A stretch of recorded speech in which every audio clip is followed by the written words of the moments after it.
Hi, welcome to Both Sides of the Desk. I'm Charlie Charlton, and each week we have one boss, one employee to talk work culture. Why? Well, as a journalist, I host a lot of business conferences, and it is the one subject that always comes up. How do we create and keep happy, high-performing teams? So to give the honest and sometimes awkward answers to that, we have the pioneering firm of software developers Scott Logic. Now, their founder, Gary Scott, also chose to establish a techy charity. It's focused on social mobility. And they're sitting opposite Altitude Foundation, a legally distinct, independent entity, but they share the same office here at the Helix site in Newcastle. You might have spotted this isn't our usual setup, because usually we have boss, employee on both sides of the desk. But there is a very similar feel here, and this is of senior management and a member of staff who's challenging the main business model in terms of work culture. Colin, you described yourselves, your group, as naughty teenagers in the office. Did I? Yes! That sounds about right. I deeply regret that now. There is that feel, though, because you're kind of within a very serious tech environment.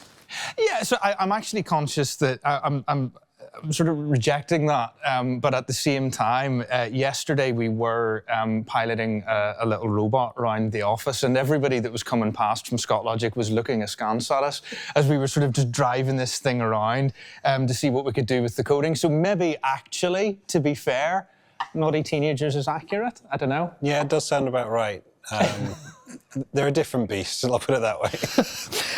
The reason you're working alongside each other, though, is because of what I really feel is an incredible story that somewhat bizarrely emerged from the collapse of Lehman Brothers. Yeah. I love telling this story because I love watching people's reaction to it. So, Graham, put us in the picture here. Yeah, so I guess this is back 2008. Scott Logic was working almost exclusively with Lehman Brothers. They were pretty much our only client.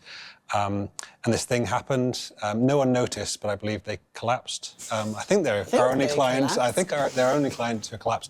But the background to even that was our founder. He was formerly worked at Lehman Brothers for a decade. Still very strong personal connections in there, as well as them being a significant client to us. But they were also in arrears with us. And how much? Good solid six-figure sum. Big numbers we're talking about, and that vanished on us. Now, because of the way that Scott Logic had been run very sort of prudently and sustainably, we were able to weather that storm, and arguably we came out of the whole financial crash in a better state, because we kind of realized we should probably have many more clients rather than over-relying on one. Sort of fast forward 10 years, and we'd never let go of that debt, mostly because for Gary, our founder, it was a way of him staying in touch with what was happening at Lehman Brothers in the meantime. And eventually, we got paid out every penny in the pound that we were owed. 10 years later, so it's 2017, that got paid out. And so Gary sat there going, well, we've written this off as a business. We were never expecting this cash, and here it suddenly is. What can we do with it? Now, in many businesses, they pocket it, run away with it, extract that cash because, party. But Gary's view and how he always likes to run the business is, well, what can we do that's positive impact? Now, he's from the Northeast. That's why the company was originally founded here. He wanted to help kids from less well-off backgrounds. His own story is a version of that, but he always felt he had a very strong family around him, a lot of the family support, which is not what you see in a lot of families from less well-off backgrounds. So he thought, well, let's do something. Let's create a charitable trust, some kind of foundation that could go and help in some way in that space. How can we align the Northeast kids' technology together? Because technology is the thing that Scott Logic does. And that was the seed for what was originally called the Scott Logic Foundation. And then we thought, well, we don't want to tie it that closely to Scott Logic. In terms of getting funds from elsewhere and getting support and it doing its own thing, it needed a different name. It was Gary's wife, I believe, on a flight back from the Alps, from skiing a holiday, went, Altitude Foundation, bang, that's it. And that was the seed idea. So a significant amount of that cash that came back from Lehman Brothers we were owed back in 2008 was the seed funding for creating Altitude Foundation and creating a positive impact up here in the Northeast. That belief in setting that up, that social mobility or opportunities for all, was that something that was already firmly embedded in Scott Logic? Or that announcement about the money, which came as a surprise, the money, that you were even on the creditors list at that stage, that was like, oh my goodness, and now we've got a foundation that we're supporting? So I guess nothing's ever a surprise with Gary, I'll put it that way. He's an incredibly entrepreneurial guy there's always a million things going on and certain ones bubble up and take root. But I guess it wasn't a surprise because I believe we're a business full of good people doing good things with the right intentions. I don't think we'd ever consciously shaped ourselves towards doing something like this. I don't think we'd ever had that conversation, but the circumstance provoked it. And with that opportunity, Gary said, well, we don't know how to do any of this stuff. And went and looked for help and guidance from some external people who started to bring it to life, to ask him the right questions, us the right questions, his family the right questions, to figure out what it is we could do. And then bring in people like Colin to actually make it true. You're the answer to their problems, Colin. Well... How little they knew. Yeah, quite. What was it like then, coming in as should I call you a do-gooder? You're somebody who's interested in that sphere, aren't you? Politically, societally. Yeah, so I've always genuinely believed in the sort of transformative power of education and opportunity for young people. And, I think we should be doing all that we can to make sure that, all people, but young people in particular, can, maximise the gifts and the skills and the abilities that they've got. And so throughout my career, that's been one of the big things that I've always kind of focused on. Seeing the opportunity at Altitude Foundation brought a number of different things together for me. One was that, the other was the fact that, I'm not from the Northeast originally, but I've settled here, I've started a family here. It's been incredibly exciting. It's been a fantastic opportunity from the get-go, not without its challenges, because we've tried to build something from scratch. We're not trying to do something that everybody else is doing. We're actually trying to do something quite different. And that's where I think, the relationship that we have with Scott Logic, for example, has made it a lot easier than I think some charities would, maybe otherwise find it, because we have had, right from the get-go, I've had people around me helping, supporting, making sure that we can, focus on what really matters. But you say easier, though. Sorry, I'm just thinking, but you're going into an established company and you're there starting from scratch. In terms of work culture, was that not really difficult? It was, and it wasn't. I think one of the good things, one of the things that helped was we have our own name. We are our own legally independent charitable entity. And, I was very clear from the outset, we've got to set up things that are right for us as ourselves. But there were those kind of challenges in that, there were some people that were, trying to help us with, some of the initial setup, the finance, the admin, the HR, all of that kind of thing, who maybe weren't used to the charity sector, weren't used to the, the particular ways of doing things. I think there's been a kind of learning journey that I've gone on with the trustees, Gary and others, to understand, how you actually run and operate a charity, which has been, interesting, should we say, at times. I'm just going to count the number of times in this conversation we use the words interesting or challenging. Yeah. Those synonyms. Yeah, exactly. But it's with a different set of values and aims. Does that... Well, is there yes not a and conflict no. So there? I think a lot of the values are the same. So, we talk about Scott Logic's purpose being to create opportunity and sustainable prosperity through technology innovation, right? That's our kind of corny line.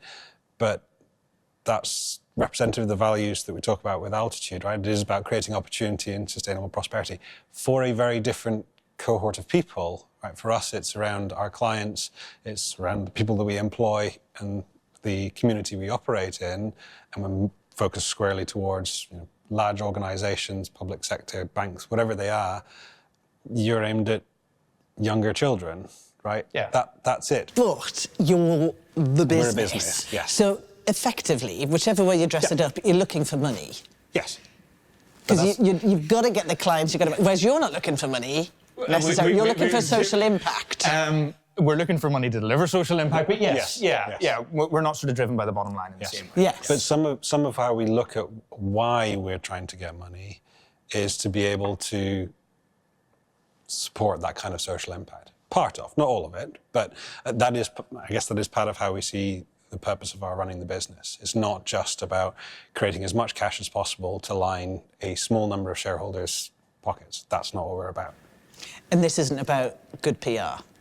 That is definitely part of it, right? You look at it long term, and for us, the Northeast doesn't have enough amazing technologists. It just doesn't, and we need more and more of them to grow as an organisation. So, indirectly, through what we're doing with Altitude, we're potentially creating more technologists for Scott Logic in the future. So it's absolutely, there is a self-serving element to it. That's not just PR. It genuinely creates more talent in the area for us. And yes, it's good for PR, and that's not a bad thing to have all of those at the same time, right? You know what's really refreshing? That you just agreed with me on that. Were you shocked by that? No, because this is the conversation we have to have. I genuinely, we sit there at times going, okay, that's lovely. Colin, that's what you want out of it. That's a great thing for Altitude. What do I get out of it? What does Scott Logic get out of it? Where's the value exchange here? Because it cannot be one way. And I genuinely, early days, some of the problem for Colin was it was ending up very one way towards Altitude. And you were sitting there going, but Graham, what do you guys get out of it? Because he's sitting there understandably saying, well, if Scott Logic eventually turns around and goes, we get nothing out of this, there goes the funding, there goes the plug, right? And that's a genuine concern that hangs over the relationship forevermore. And it's not something we have to speak to directly all the time, but we have to acknowledge it's there, and we do openly acknowledge that is a thing. Yeah. The way that I talk about it and have done for a long time is that there's a kind of quid pro quo here, and that's perhaps a little bit sort of kind of mechanical, but as a charity we have to acknowledge that if someone's going to give us money or support us in a voluntary capacity or provide any kind of benefit in kind, they presumably want something from it, and that's okay. There's got to be a line. You've got to accept that there's some. You won't do anything to get a funding in or whatever. You've got to maintain your moral and ethical boundaries and that sort of thing. But at the end of the day, it is a conversation we've had where I've said, look, I don't want Scott Logic to turn around and say this doesn't work for us anymore. Cheerio. I've got to understand. Well, why is it that you want to keep investing in Altitude in all of the ways that you do? Why is it you want to keep supporting us? How can we do that in a way that works? And I think that has to be a really quite sensible and pragmatic part of the conversation, frankly, because if you avoid that, then you do end up in a set of circumstances where either Scott Logic just isn't happy with what we're doing, or we seem like we're incredibly ungrateful because we're taking up space and driving robots around the office and, creating a mess and not really doing anything to sing for us. By the look on his face, it doesn't seem like that bit's gone down that well anyway. It's so many issues I'd like to kind of draw out of that. So one by one. Firstly, is there a big contract then? Right, this is all detailed between the two of you, this relationship, or is this? Nope. There is no paperwork whatsoever. No legal contract. No legal contract, because if it came down to that, it's not going to work.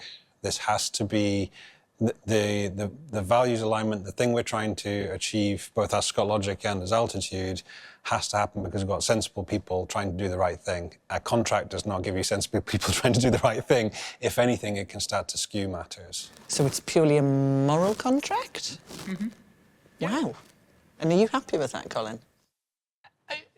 I think, you know, there are... And a shared founder, executive chairman and trustee, right? So there's an individual who is in the driving seat in both sides who, right, he is also some of the glue that makes that happen. But it's a person rather than a contract. Yes. Okay. I think, you know, you've got to accept that whatever model you go for is going to have some kind of trade-off.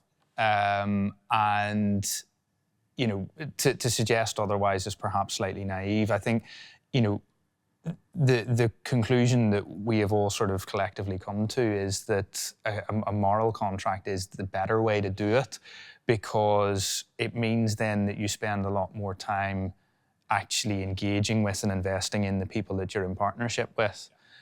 Because as soon as it becomes a legal thing, then, you know, it changes the dynamic. You know, ring up and it's a say, transaction, like, yeah, right? it becomes a transaction. You know, you haven't given me this thing that you said you were going to give me within 4 weeks of me issuing the request for, and all of that. And that's not how you want to do it. Actually, you know, you want it to be a proper partnership that is driven by a shared sense of values.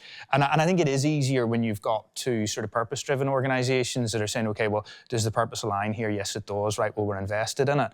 And it works. That shows so much about your work culture. Yes, because I feel Just speak to each other. Okay. Okay, yeah, right. But in the way of, you know, trusting each other, that is a lot of trust being put on both sides, and also communication.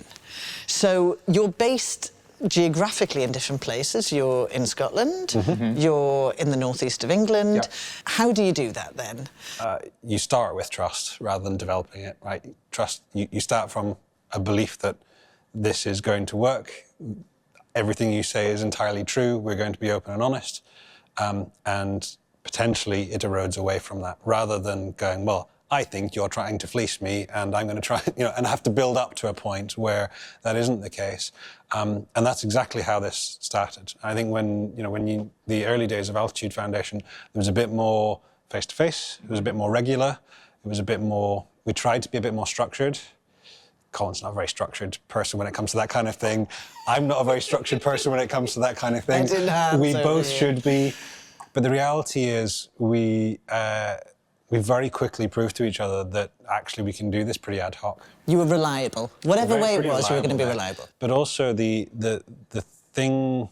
best way for you to achieve what you're trying to achieve with Altitude is for me to not meddle, not try and get close to the details, to just trust that the outcome is going to come and that that'll happen, and to make sure that how we're set up to work together more generally steers in that direction. Because the one point that's quite different for you as a charity is the funding we provide is to deliver the outcome we're after. So all the IT, finance, HR, that comes as support from Scott Logic. So there's no excuse. You can't go and hide saying, well, we're really busy dealing with all these other things which aren't delivering the positive impact we want. Yeah. And therefore I know, well, there's nowhere to hide. So I don't have to go and keep checking up, because it'll be really, really obvious if the things we're ultimately all looking for aren't happening. If you've just been racing robots around the office and But that is part of racing robots. Annoyingly, is part of what it's about. I wish it was for me. Not 40 hours a week. Well, true. I sometimes wonder, how did I manage to get into this? Because I design events and activities that are basically like things that make me go, oh, cool. And then I go and do it with young people. And I'm like, how did I luck out in this? Like, I'm just designing stuff to keep myself entertained. Part of the trust is about being honest when things aren't working out, whenever there are challenges with delivery, and not trying to sort of hide it, sugarcoat it, pretend it's otherwise, and not be worried that the response is going to be, right, well, the funding's going, because going back to that point about, a kind of legal contract, well, you said you were going to have to do X, and, it's about, right, okay, well, what is the outcome? And, if it's delivered, excellent, great, we're really pleased with that. If it's not, what's happening to try and address that, where are we going next? And it'll be understanding outside influences as well, because, my goodness, COVID would have thrown what you did up in the air. in terms of delivery, and then you've got political change, you've got all of those things which affect the education sector, which wouldn't necessarily be having a direct impact on you, but interest rates will be having a direct impact on you. And so there are all those competing challenges. On the communication, though, and let's talk practically. So are you face-to-face how much, or how much are you on Teams, or what channels do you use? We try to have a formal catch-up over Teams once a month that includes one or two other people. I say try because the series in Outlook tends to lapse, and then I go, oh, we haven't done that for a month.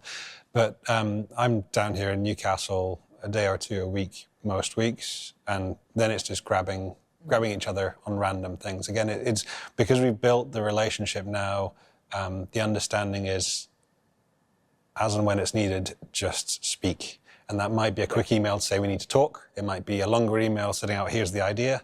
It might be making sure that others on the team are comfortable doing that. Oftentimes, it's Colin knowing he should just go and speak to anyone but me in Scott Logic. Which further demonstrates this. I mean, one of the reasons we wanted to do this podcast was about this enlightened C-suite with the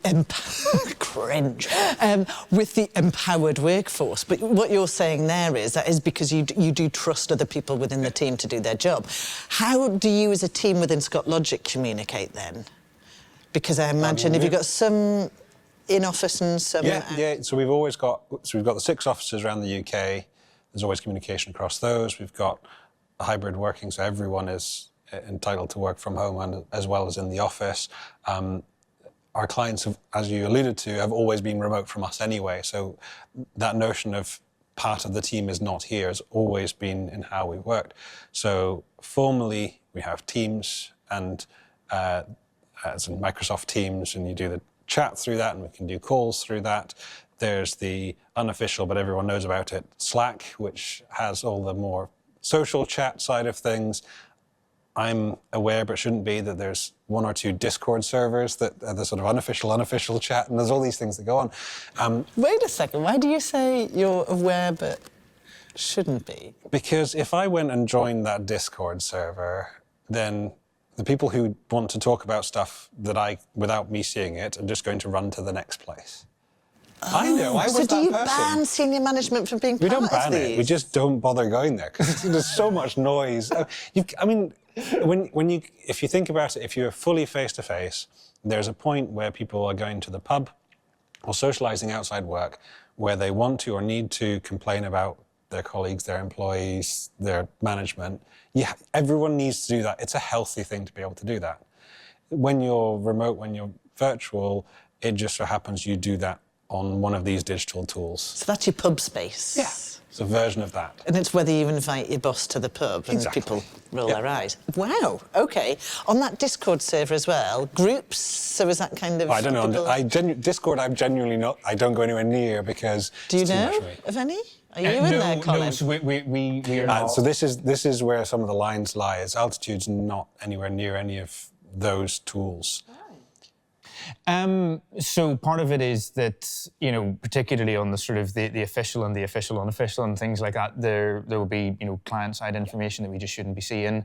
I mean, part of the reason why the office is set up the way it's set up is so that we have, you know, a quite distinct, dedicated space. That means that, you know, we're not in the middle of people doing client work that, you know, frankly isn't right for us to see, because at the end of the day, as I said earlier, we are, you know, a legally distinct, independent entity. So we're not on those kind of channels and that kind of thing, because there are naturally going to be conversations that I think quite rightly we shouldn't be a part of. But do you feel left out? It does sometimes mean that we, you know, miss out on, you know, being told that there's a games night, or, you know, people are away off after work to do this, that, or the other, you know. But I know it frustrates you guys, but that is the price.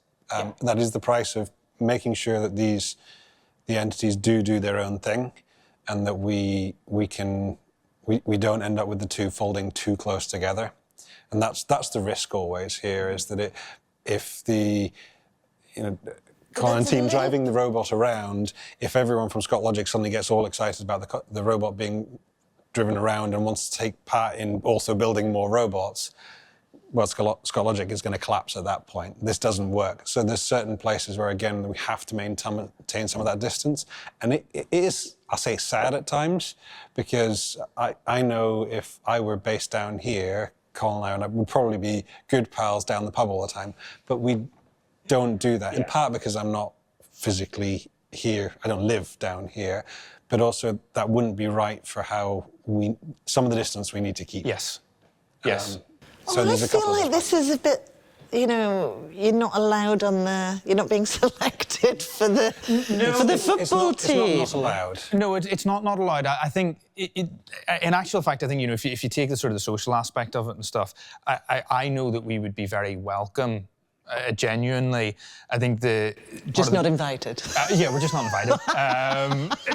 You tell yourself what you need to do. Yeah, I'm sure we would be invited if they only knew. No, I don't feel like we're being sort of deliberately excluded. I think it's just, I think for a long time people in Scott Logic didn't realise that we weren't part of some of these sort of online conversations and sort of digital networks and things like that. And Graham's right, and sometimes it is a little bit frustrating because you wish you were part of the conversation. But, as with a lot of these things, it's about trade-offs, it's about compromise. I recognise ultimately why we're not part of those conversations. I think it's absolutely right, actually, that we're not. And what we need to do is work harder to have, actually, the kind of the human relationships with the people as and when we're in the office with them, talking to them.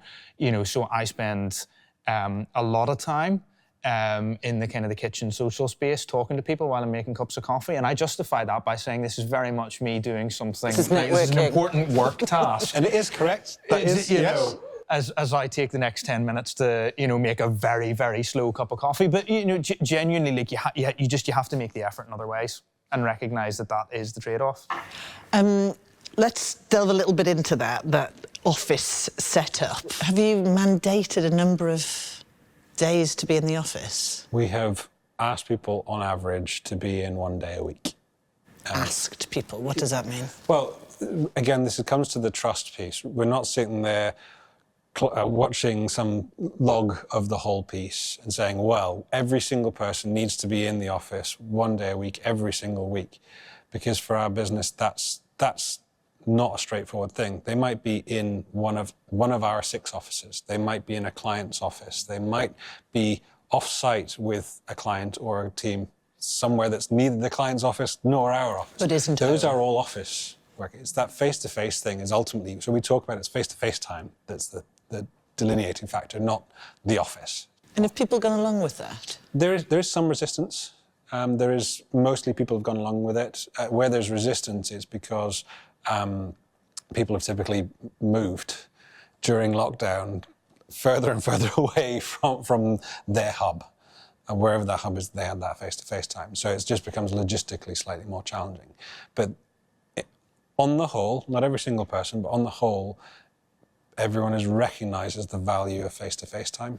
You often hear from senior management that, particularly since COVID, people tend to prioritise their personal needs, personal inconvenience, over a communal gain from being together.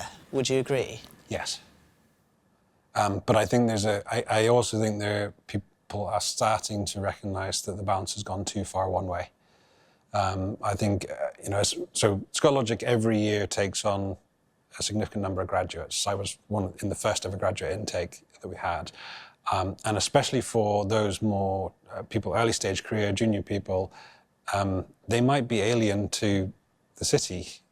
So they need to start building human connections. But also to learn how to do their job, so some of it can be done by training, some of it can be done by being taught and directed. Quite a lot of it needs to happen just by osmosis and being in a space where that happens. So there's a real desire from that end of the sort of the career spectrum to have more people there.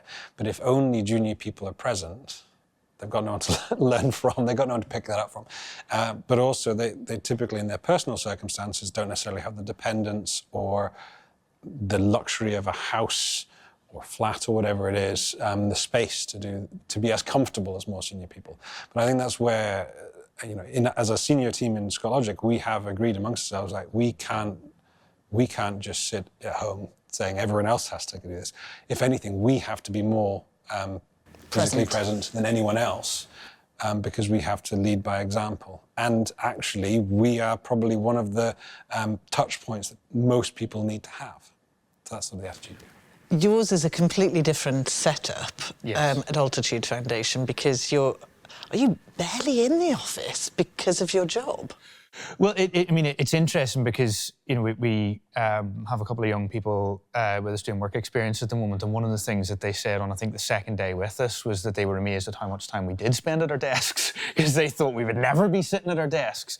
So, for different reasons, but I think kind of similarly to Scott Logic, we have never really struggled with the idea, the concept of hybrid and remote working, because you can't do what we do without being out and about. And so you set up systems and processes and ways of working that naturally facilitate that. And all of the sort of the IT setup, for example, that we've got is deliberately and intentionally cloud-based, accessible from anywhere, accessible from anything, so that people can engage with the team no matter where they are. And I find it difficult to sort of think of how else you would do it, frankly. So what I see, I think you guys, just because it's a smaller team and there's one location, the office, but what I see that's so beautiful about it is there's a gravitational pull towards it, right? Mm. If one of you is sitting going, well, where would I find other Altitude people? It's in that office, is the most likely answer. So that being the hub for this sort of, it sounds so corny, but community that exists around the entity that is Altitude or the entity that is Scott Logic, that's the sort of feel that I think it's important to create. And that's why it's important to invest in the physical space, make it nice, make it in a convenient location, all those kinds of things. I think that's really important. We talked about the necessity to keep information private, and immediately you think, oh, Scott Logic and NDAs and all the rest of it. But actually, I imagine a lot of that security is more around Altitude's work, because you'll be working with parents, carers, schools in very sensitive areas. So one of the sort of the interesting, there's that word again. A memory I have of kind of the first couple of weeks of starting way back when was, I was getting set up on a desk, and I had to say to the people that were getting me set up, I cannot sit here. And they were like, why not? And I said, because everybody can see my screen. And I'm telling you now that once we start working with young people, I'm going to have some incredibly sensitive information on here about them, about their personal circumstances potentially. And I said, but you can't know that. Like, I just cannot share that with you, and you're going to have to put me somewhere else. And so right from the get-go, there was a kind of, a kind of culture shock thing of, I never really thought about it like that, because I think there was a sort of sense of, well, we've got to think about, that sensitive client information and all that kind of thing. And I had to say, well, no, actually, we're going to have sensitive information as well. Did that affect the dynamic? Because in many ways, you planted the seeds for Altitude Foundation. So I can kind of picture that's the way the hierarchy goes, that Scott Logic takes the precedent. However, in the field you're in, nobody would argue with you that, dealing with children, sometimes from very complex backgrounds, that has to be more important, surely. It can be. I mean, so my defence would be some of the work we're doing is on, for example, with the Department for Work and Pensions. You're building systems for them. It has that kind of information for millions of citizens. So it is different versions of that same security. Touché. We have more, but yours is... Anyway, there's all those different things. But that's just having respect for one another. Yeah. And for the needs of, again, what these entities require to exist. But you've got a bit of a DMZ going on, haven't you? But we need that anyway for clients coming in. There is, whether it's by sheer luck because of the nature of our businesses or our purposes, whatever it is, there's a very similar need there, which is we need private spaces, we need to have some obfuscation from what we're doing, and not everyone can see everything that everyone's up to. Scott Logic is founded pretty much on graduates, Yep. you being one of them. And I mean, the numbers are staggering, actually, in proportion to your number of staff. At its peak, how many graduates did you have in? I think there was, a couple of years ago, we had 60-odd graduates that came in across 3 cohorts, but I think the biggest cohort, individual cohort, is about 35.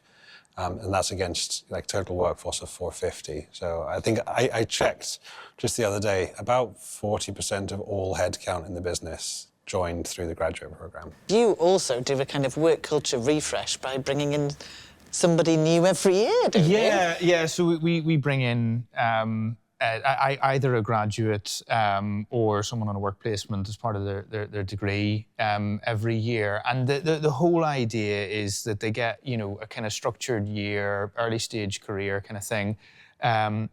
It works for them as a kind of, first job. Quite often it works for us because it means that we're bringing in someone new, fresh perspective on a regular basis, keeping things kind of taking over. It works for the young people because it means that typically they have somebody who is much more relatable, because I'm very conscious that they look at me as someone who is like impossibly ancient, this sort of like, decrepit old figure coming in and talking about what it was like in the olden days, which I try not to get offended by. But, I think it matters for the young people to actually have someone that is closer in age to them who can then, sort of speak to them in a way that sort of resonates better than maybe I could. But that means then that you need to be around for those people. You need to make sure that you're providing them with support in the same kind of way. It actually works, to be honest with you, in terms of the way that we deliver our programme, that, some of the things that Graham's describing there, I think we kind of learned that, whenever we were going through lockdowns and things like that, there was an expectation that, Altitude Foundation is going to be fine, right? Techy charity focused on digital stuff, all about programming and coding, you're going to be laughing. Well, actually, no, because the young people that we're working with, typically were, really struggling as a result of the digital divide. Probably didn't have access to tech at home, stable broadband connection, all of those kind of things that a lot of us take for granted. And even after, we thought, well, there's an opportunity here to try and deliver some of our stuff, remotely into schools. And actually, really, the honest truth of the matter is, we can't really do what we do with our young people unless we are in with them. You just can't do that remotely in the same way. Work culture. Whether you're looking at your own companies, your own organisations, or clients that you've worked with, I want you to give me these are great things that should be deployed, and I've seen that as something that we should be doing or we already are doing, and some red flags. Spending time with each other on things that aren't about the work that you share. Because you can build really, really good relationships with the people that you work with that are entirely based on the work that you do together. And that means then that whenever you don't have that work in common, you've got nothing to talk about. I know that, one of my team, really enjoys football. It's not necessarily my thing, to be honest with you, but I'll always ask, how the match went on the weekend and things like that. And we've now got a bit of a rapport and, something that the two of us sort of talk about.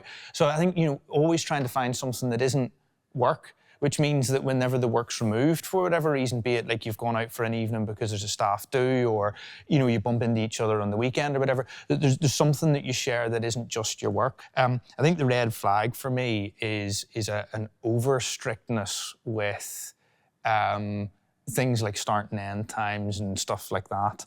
So I know from, previous jobs that I've done, when I've worked in teams where they've been pretty relaxed. If you need to turn up late because you've got an appointment or something, if you need to leave early because you got to pick the kids up or whatever, that's fine as long as the job gets done. And then other teams in the same open plan space, who are being very, very driven by you must be sitting down by 9, and then I know for a fact that they will all get up and leave at 5. Sort of thing. And I think sometimes you get a lot more out of people by saying, I recognise that work is one part of your life, it is not all of your life. Yeah. Yeah, I couldn't agree more with that. I think this is one of the things I was going to call about a good sign in a work culture is, I guess, humanity and humility, especially amongst senior people in the organisation, recognising that they have a life that's not work, or they should have a life that's not work, but also that, you know, mistakes happen, and being open and willing to show fallibility out there, and show you personality, but, you know, not toxic personality, but showing that people are people. And I think that's one of the key pieces in there is, yeah, if you start to turn any aspect of work into some form of machinery, a system, clocking in and out is a system, it's a machine, and there's no grey areas around it, it's all black and white, that's where it starts to go wrong in my experience. And one very good thing in terms of work culture? Good thing, I guess when there's trust and fun. So I'm a big proponent that the most sort of creativity you can produce, the most productivity you can have, comes with some fun. You have to play with what you're doing. And I see this through my kids. How do the kids learn at the younger stage? Well, they play with stuff, right? You know, they take the blocks and shove them in their mouth, or do whatever the things are that you learn not to do.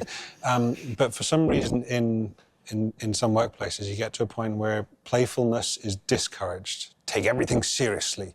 And I said, no, to take something seriously, you should be playing with it. So the positive I love is be playful.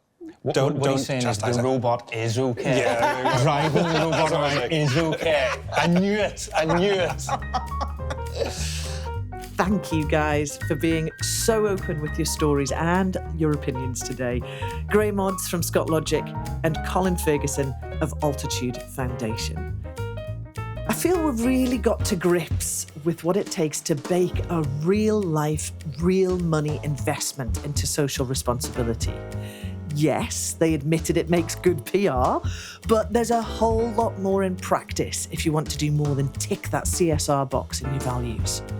You need to get the moral contract right, base it on trust, base it on good communication, make tough but considered decisions about where the boundaries lie in the actual office and on paper. And then everyone can win, from your employees to the wider community. So however and wherever you're listening or watching Both Sides of the Desk, thank you. This is all about sharing ideas to create a more positive work culture for everyone. So please subscribe to the podcast and share it with your friends and colleagues. Data shows that positive work culture boosts productivity, reduces staff turnover, and makes people happier. What's not to love? Well, we'd love you to join the conversation too. Drop us a message on the socials for Newcastle Helix, whether that's LinkedIn, X, Facebook, Instagram, or the YouTube channel. We are all about collaboration here. So on that note, this video podcast was filmed with the help of the incredible team at the Lumen building on the Newcastle Helix site. It was filmed and directed by Chris Taylor, filmed and edited by Jordan McDonald, mixed and mastered by Andy at Blast Studios, and produced and presented by me, Charlie Charlton. The concept emerged in collaboration with Di Gates of Connection Heroes. This is a development program all about the value of human connection at work. So from the happy team here at Newcastle Helix, thanks for listening.